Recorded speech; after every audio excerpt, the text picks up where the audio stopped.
AR முருகதாஸோடைய டைரக்ஷனில் இப்போது மதராசி படம் ரிலீஸுக்காக காத்துக்கிட்டு இருக்கு. ஸோ சமீபத்தில் அவர் வந்து என்ன சொல்லியிருக்காரு அப்படின்னா, எஸ்கேவுடைய முன்னேற்றத்திற்கு வெற்றிக்கு இது கூட காரணமாக இருக்கலாம் அப்படின்னு ஒரு விஷயத்தை வந்து சொல்லியிருக்காரு. அதாவது சிவகார்த்திகேயனிடம் நான் இம்ப்ரெஸ் ஆனதுக்கு காரணம் அவருடைய ஹியூமர் தான். அவர் நிறைய ஹிட்ஸ் கொடுத்துருக்கிறாரு. அதே மாதிரி நிறைய புது இயக்குநர்களுக்கு கூட படம் பண்ணியிருக்காரு. அது ரொம்ப பெரிய விஷயம். அஜித் மற்றும் விஜய் சாரோட ஆரம்ப காலகட்டத்தில் நிறைய புது இயக்குனர்கள் கூட படம் பண்ணாங்க. அதுக்கப்புறம் வந்து நிறைய பேர் புது இயக்குனர்கள் கூட வேலை செய்தது கம்மி தான்.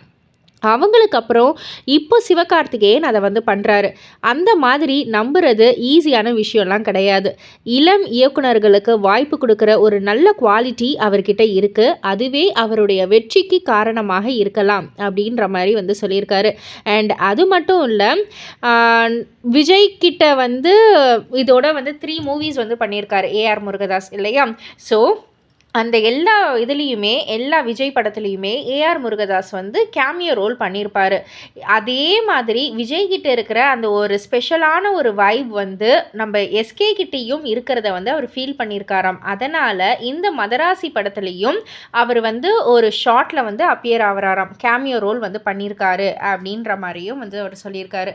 இதெல்லாம் பற்றி நீங்கள் என்ன நினைக்கிறீங்க? உங்களுடைய கருத்து என்ன அப்படின்றத கீழே உள்ள கமெண்ட் பாக்ஸில் குறிப்பிட்டு சொல்லுங்கள். அண்ட் மறக்காமல் சினி வேர்ல்ட் சேனலை சப்ஸ்கிரைப் பண்ணி பக்கத்தில் உள்ள பெல் ஐக்கானையும் கிளிக் பண்ணிவிடுங்க.